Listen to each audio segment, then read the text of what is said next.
अब हम स्टडी करने जा रहे हैं inner transition element F block elements. इन्हें इनर ट्रांजिशन एलिमेंट हम क्यों बोलते हैं? अगर हम डी ब्लॉक को चेक करें इन ग्रुप थर्ड, सिक्स्थ और सेवंथ पीरियड, आप देखेंगे जब हम ग्रुप थर्ड से ग्रुप फोर्थ की तरफ जा रहे हैं तो वहां पर कुछ गैप है। डायरेक्टली 57 के बाद 58 नहीं आ रहा, वहां पर 14 के गैप के बाद एलिमेंट आ रहा है, 72 एटॉमिक नंबर वाला एलिमेंट आ रहा है। अब ये जो गैप वाले एलिमेंट है ये कहां पर है? इनका जो लास्ट इलेक्ट्रॉन है वो एफ सब शेल के अंदर फिल हो रहा है, इसलिए ये सभी क्या है? एफ ब्लॉक एलिमेंट्स है। सिमिलर वे में सेवंथ पीरियड के अंदर एक्टिनियम के बाद 14 का गैप है, एटॉमिक नंबर 89 एक्टिनियम का है, उसके बाद डायरेक्टली हमें 104 मिल रहा है। तो यहाँ पर जो 14 का गैप है ये वाले एलिमेंट्स कहाँ पर प्रेजेंट है? इन सबके जो लास्ट इलेक्ट्रॉन है वो एफ सब शेल के अंदर फिल हो रहे हैं, इसलिए इनको हम क्या बोलते हैं? F block elements. क्योंकि ये ट्रांजिशन के अंदर ऐसा हो रहा है इसलिए इनको क्या बोला जाता है? Inner transition elements. तो एफ ब्लॉक एलिमेंट को हम दो कैटेगरी में डिवाइड करते हैं, लैंथेनाइड्स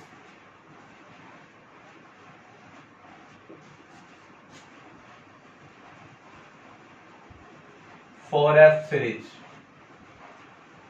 जो लैंथेनाइड्स हैं वो लैंथेनम के बाद हमें मिल रहे हैं, सीरियम 2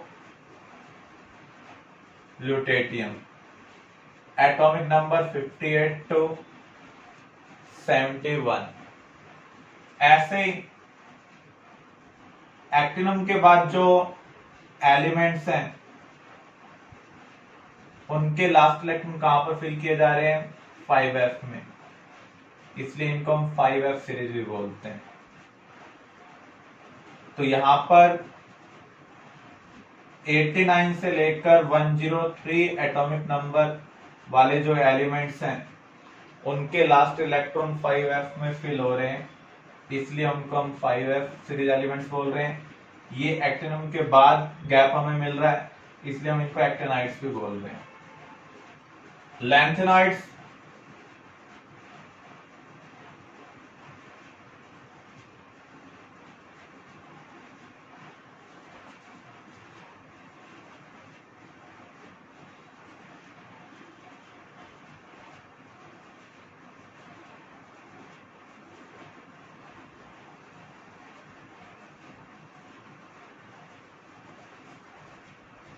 ये सभी लैंथेनाइड्स हैं। इसको आप याद कैसे कर सकते हैं? सीने पर नदियां प्रेम की समाई यूं थी,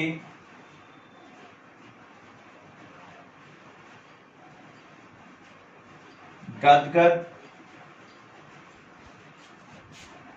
तब दिल हुआ,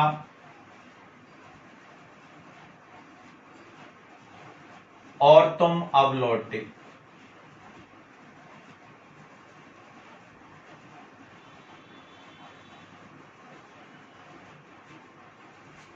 फोर एफ सीरीज एलिमेंट्स को हमें याद रखना होगा। Cerium atomic number 58, lutetium 71। General electron configuration क्या है?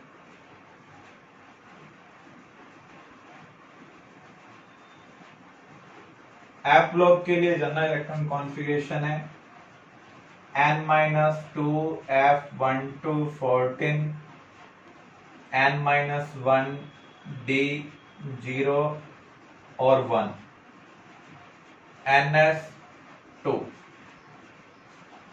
किसी भी पीरियड के अंदर सबसे पहले एस इलेक्ट्रॉन फिल किए जाते हैं। अगर हम 6-7 पीरियड की बात करें तो डी के अंदर एक इलेक्ट्रॉन आता है, यानी ये ग्रुप थर्ड को रिप्रेजेंट कर रहा है। उसके बाद हमें गैप देखने को मिल रहा है।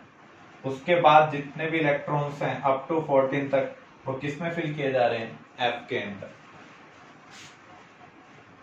इसको हम बोलते हैं पेन अल्टीमेट शेल।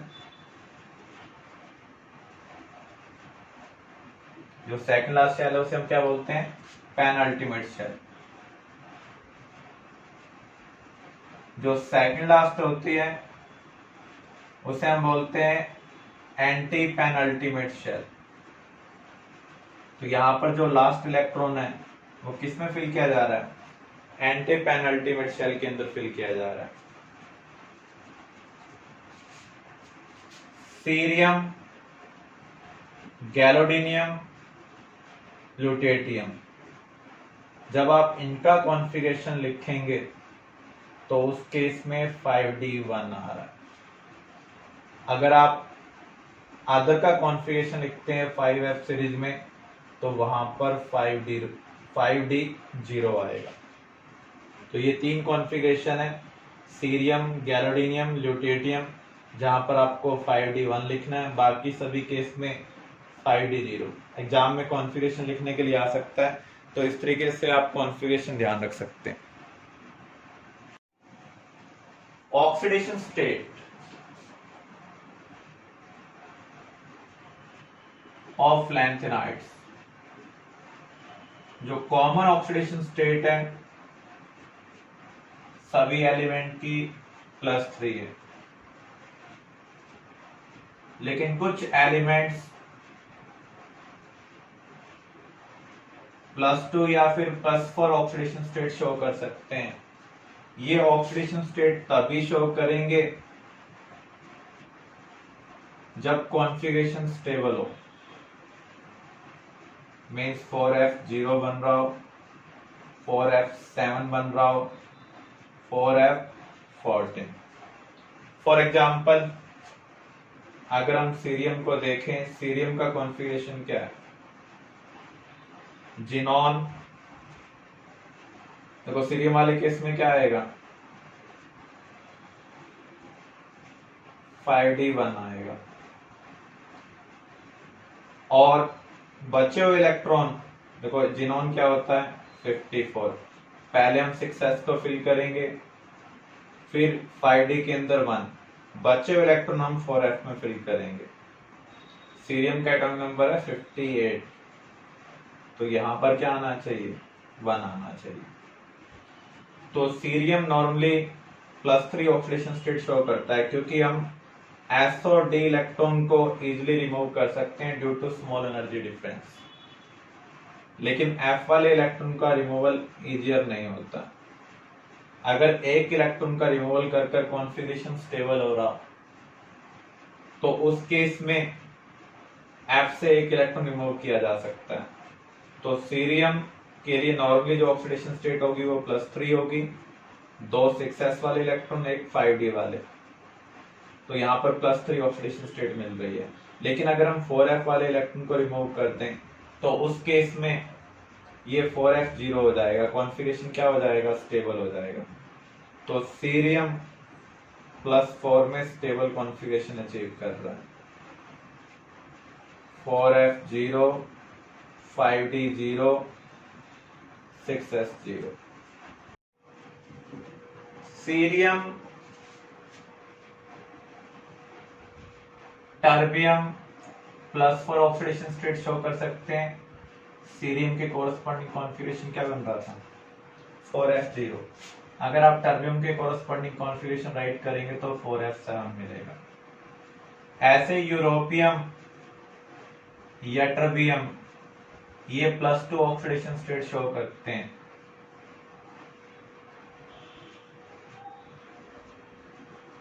तो यहां पर +3 के अलावा जो हमें +2 या +4 ऑक्सीडेशन स्टेट है वो तभी मिल रही है जब कॉन्फ़िगरेशन क्या हो रहा है, स्टेबल हो रहा है, 4F0, 4F7 या फिर 4F14।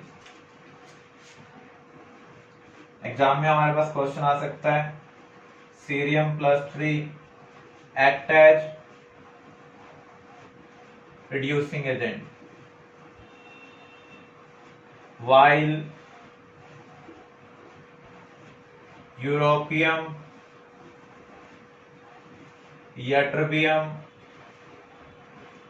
act as oxidizing agent।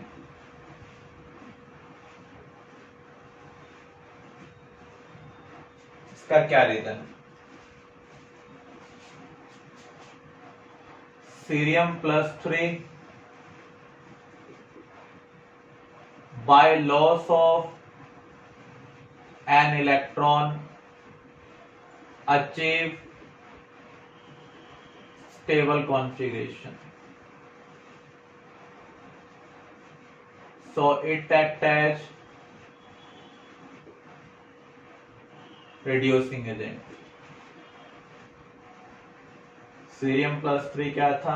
4f1. जब ये Cerium+4 में कन्वर्ट हो रहा है तो इलेक्ट्रॉन का लॉस कर रहा है, तो यहाँ पर जो कॉन्फ़िगरेशन अचीव कर रहा है स्टेबल अचीव कर रहा है। इस प्रोसेस में ये इलेक्ट्रॉन का लॉस कर रहा है, इसलिए क्या है? रिड्यूसिंग एजेंट है। वाइल यूरोपियम+3 या टर्बियम+3 achieve stable configuration by gain of electron,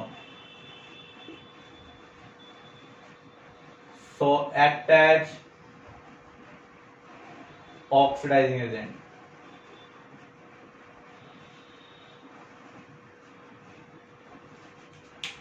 तो यूरोपियम जब +2 में कन्वर्ट होगा तो ये कॉन्फ़िगरेशन स्टेबल अचीव कर रहा है, और जो इलेक्ट्रॉन का गेन करता है उसे हम क्या बोलते हैं? Oxidizing agent. जो इलेक्ट्रॉन का लॉस करता है उसे हम क्या बोलते हैं? Reducing agent. Clear? Atomic radii.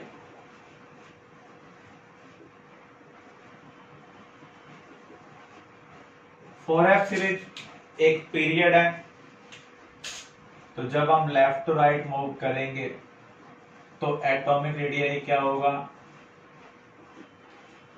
Decrease होगा due to increase in nuclear charge.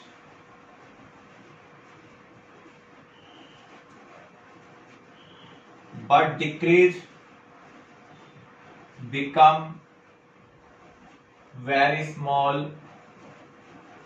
left to right due to lengthenoid contraction, lengthenoid या फिर lengthenide contraction. What is lengthenoid contraction? The decrease in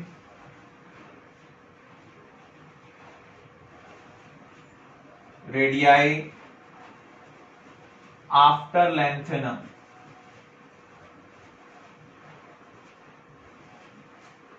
due to poor shielding effect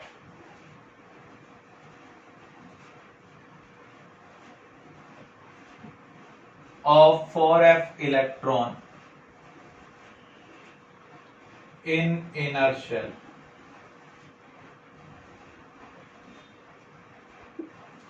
inner shell में जब D और F electron आते हैं तो उनका shielding effect poor होता है, जिसकी वजह से न्यूक्लियर अट्रैक्शन इंक्रीज हो जाता है। अगर न्यूक्लियर अट्रैक्शन इंक्रीज होगा तो रेडियाई क्या होगा? डिक्रीज होगा। इसका इम्पैक्ट क्या है?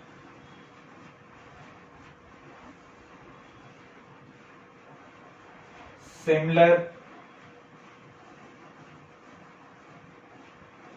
केमिकल प्रॉपर्टीज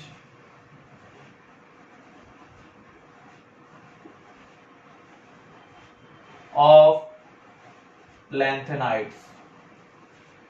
जितने भी लैंथेनाइड्स हैं उनकी केमिकल प्रॉपर्टीज सिमिलर है, तो यहां पर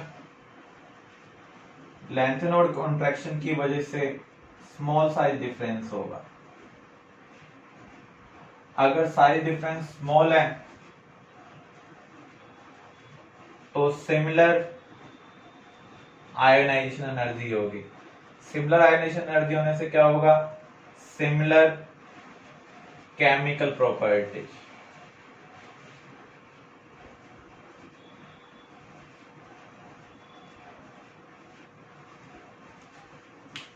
इसकी वजह से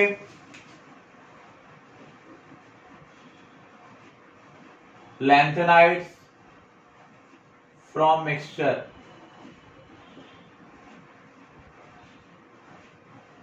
can't be separated chemically।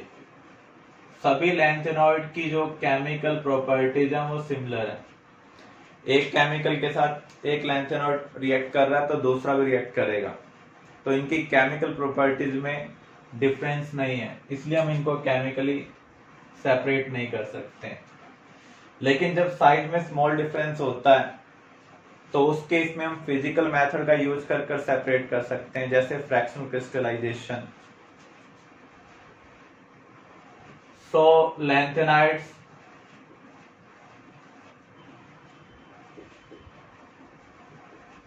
separated by physical method like fractional crystallization।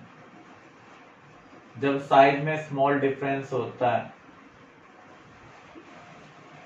तो जो क्रिस्टलाइजेशन की प्रॉपर्टी होती है उसमें लार्ज वेरिएशन आता है, तो इन प्रॉपर्टी का यूज कर कर हम लैंथेनाइड्स को मिक्सचर से सेपरेट कर सकते हैं। Second, similar radii of second and third transition series element.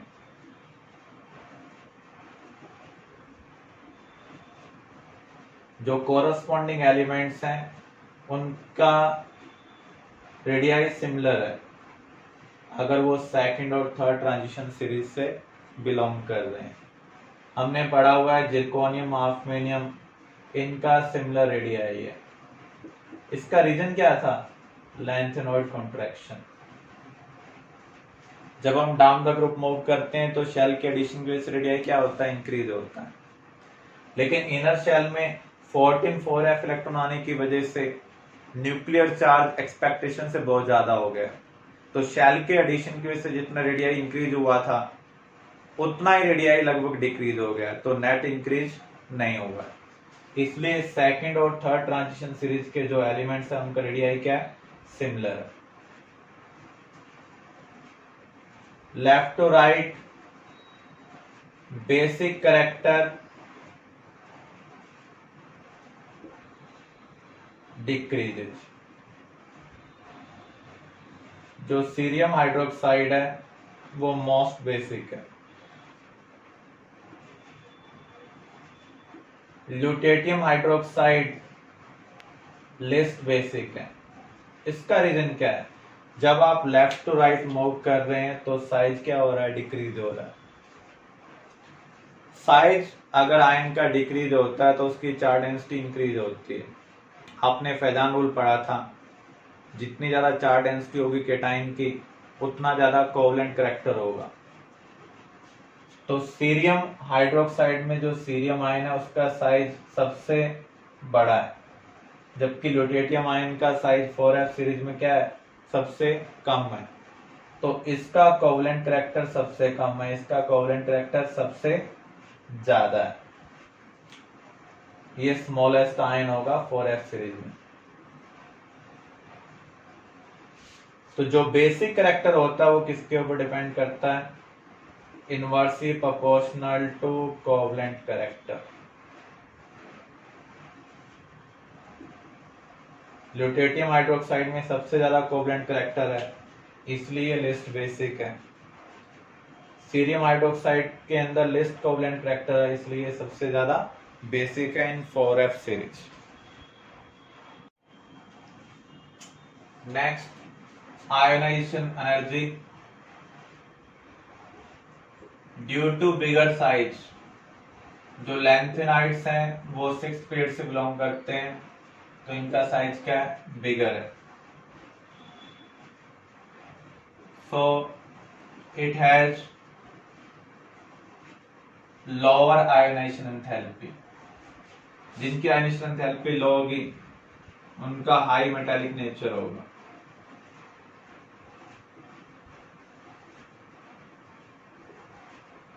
Lustre भी शो करेंगे। क्योंकि इलेक्ट्रॉन इजीली एक्साइट हो सकते हैं जब लाइट इंसिडेंट हो रही है। मैग्नेटिक प्रॉपर्टीज,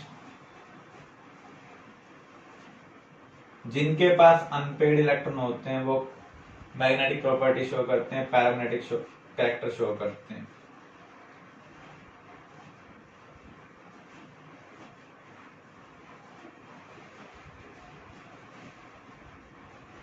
जब कॉन्फ़िगरेशन 4f0 होगा, 4f14 होगा,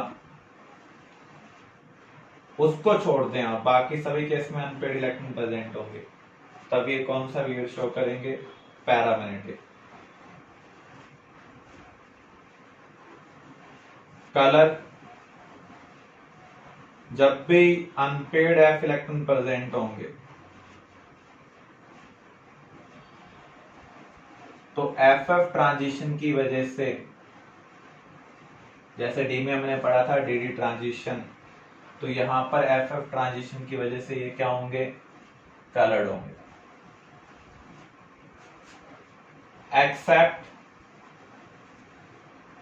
4f0, 4f7, 4f14। 4f7 में भी अनपेड इलेक्ट्रॉन है, लेकिन ये कॉन्फ़िगरेशन ज्यादा स्टेबल है, तो यहां से इलेक्ट्रॉन एफ एफ ट्रांजिशन में इन्वॉल्व नहीं होते हैं, जबकि D5 में अनपेड इलेक्ट्रॉन डी ट्रांजिशन में इन्वॉल्व हो जाते थे। ये D5 से ज्यादा स्टेबल कॉन्फ़िगरेशन। तो यहाँ पर जब भी अनपेड एफ इलेक्ट्रॉन प्रेजेंट होंगे, एक केस को आप छोड़ दें 4f7, उस केस में एफ एफ ट्रांजिशन होगा, और जब भी ट्रांजिशन होता है इलेक्ट्रॉन का लोअर एनर्जी स्टेट से हायर एनर्जी स्टेट में, तो वो कलर के लिए रिस्पॉन्सिबल होते हैं।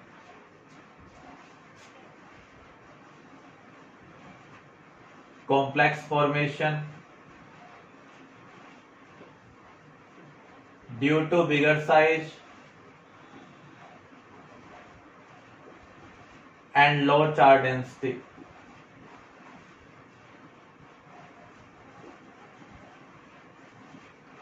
show less tendency to form complex। Complex बनाने की कंडीशन क्या होती है, साइज स्मॉल होना चाहिए, चार्ज डेंसिटी ज्यादा होनी चाहिए, वैकेंट ऑर्बिटल होना चाहिए। तो यहाँ पर साइज बिगर होने की वजह से चार्ज डेंसिटी क्या है, लो है, इसलिए कॉम्प्लेक्स फॉर्मेशन में इजीली पार्टिसिपेट नहीं करते।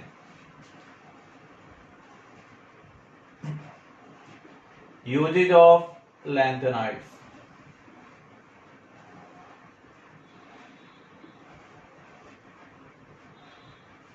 मिश मेटल में यूज किया जाता है। मिश मेटल के अंदर अप्रोक्सीमेटली 95% लैंथेनाइड्स होते हैं, रिमेनिंग 5% आयरन होता है, and traces of sulphur, silicon, carbon, calcium ये प्रेजेंट होते हैं। लैंथेनाइड्स में कौन कौन से मेटल प्रेजेंट होते हैं, सीरियम, लैंथेनम, नियोडाइमियम। इसको हम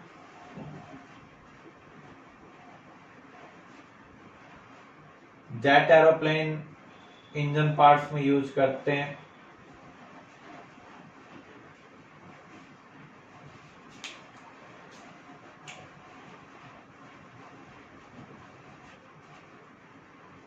जो गैस बर्नर्स थे उसके अंदर सीरियम ऑक्साइड का यूज किया जाता है। अब हमने इनका यूज करना बंद कर दिया है। जब इन्वर्टर बैटरीज नहीं होते थे तो हम गैस का यूज कर लाइट को प्रोड्यूस करते थे। तो सिलेंडर के ऊपर एक ग्लास कंटेनर होता था जिसमें जालीदार बल्ब लगा होता था। वो किससे बना होता था, सीरियम ऑक्साइड से। तो गैस बर्नर के अंदर इसका हम यूज करते थे। तो ये यूजेज है लैंथेनॉइड्स के। 4f में जो एलिमेंट्स हैं वो मोस्टली नॉन रेडियो एक्टिव है।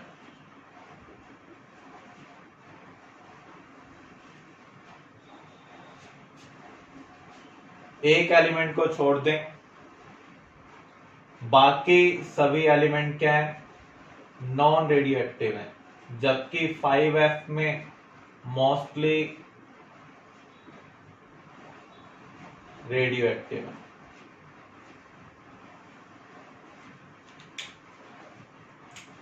(93) ऑनवर्ड्स जितने भी एलिमेंट्स हैं वो आर्टिफिशियल है, मैन मेड है, और ये ऐसा हम यूरेनियम के बाद ऑब्जर्व कर रहे हैं, इसलिए इनको क्या बोला जाता है, ट्रांस यूरेनिक एलिमेंट। जो एक्टेनाइड्स हैं वो 103 पर खत्म हो जाते हैं, तो आफ्टर 103 जितने भी एलिमेंट्स हैं उन्हें हम क्या बोलते हैं, ट्रांस एक्टेनाइड्स।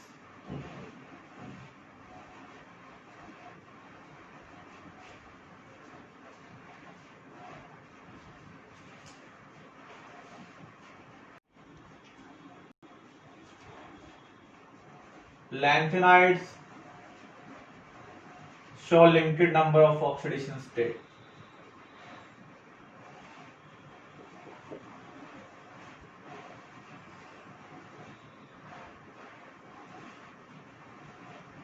इसका रीजन क्या है?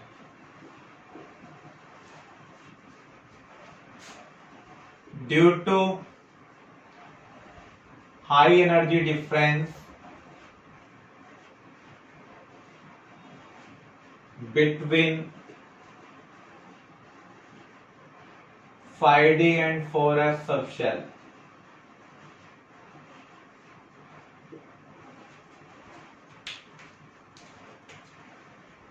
As 4F very deeply inside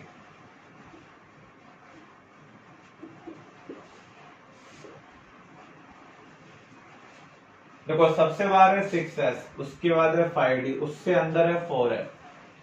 6s और 5D इलेक्ट्रॉन को हम इजिली रिमूव कर सकते हैं, क्योंकि जितनी एनर्जी 6s इलेक्ट्रॉन को निकालने के लिए चाहिए उससे थोड़ी सी ज्यादा हमें 5D इलेक्ट्रॉन को रिमूव करने के लिए चाहिए, लेकिन 4f इलेक्ट्रॉन को रिमूव करने के लिए बहुत ज्यादा एनर्जी चाहिए, जिसकी वजह से 4f इलेक्ट्रॉन का रिमूवल नहीं हो पाता। इसलिए lanthanoid limited number of oxidation state show करते हैं।